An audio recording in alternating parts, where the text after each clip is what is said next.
Die gemeente waarin ek werk, sy naam is St. Stephen's gemeente. En St. Stephen's is deel van die NG Kerk familie.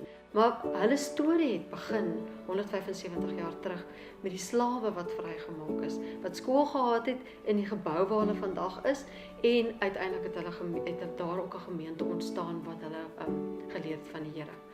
En hulle storie in die geskiedenis het ontwikkel en hulle het gewoon in die areas naby aan die kerk, en dit is die ou distrik 6 wat ons almal ken.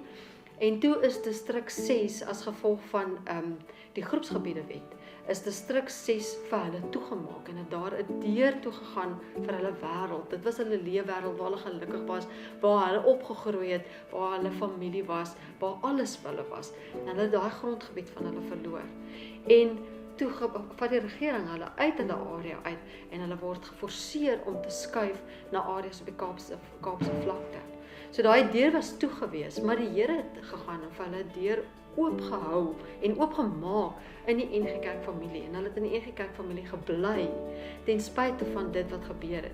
So die gemeente het geskuif na die Kaapse vlakte toe, maar het hulle gebou behou en deel gebly van die NG Kerk familie.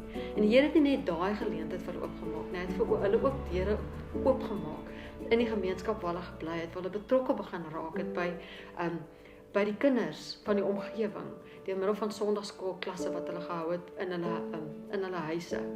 En daai kinders het éventueel deel geword van St. Stephen's NG gemeente. Hulle is daar gebore, daar belydenis van geloof afgelê.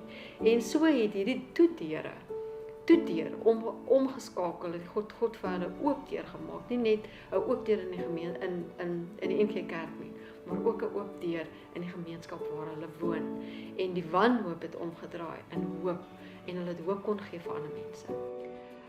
My hoop is dat julle uit die storie van St. Stephen's, die wanhoop wat daar miskien in julle harte is, die wanhoop wat julle voel as jy iets verloor of as 'n deur vir jou toe gaan, dat jy so geïnspireerd sal wees, dat jou hoop op Christus sal plaas, wat ons hoop op eerlikheid is, en dat jy sal sê, Here, ek vertrou U dat U vir my, soos vir St. Stephen's, ook 'n deur sal oopmaak, 'n nuwe deur sal oopmaak, nuwe geleenthede sal oopmaak, waar ek weer eens hoopvol sal kan leef en nie in wanhoop sal wees nie.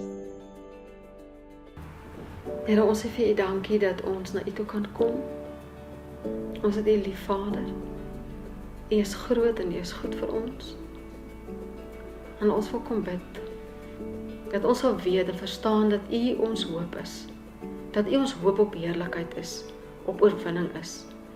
En dat ons afhanklik van U sal bly, wanneer daar 'n deur toe is, dat ons sal bly vertrou, dat U vir ons nuwe deure, nuwe hoop sal skep, sodat ons wanhoop in hoop kan omgesit word, en ons fokus op U kan bly, totdat U vir ons uitkoms gee. Ons bid dit in U naam. Amen.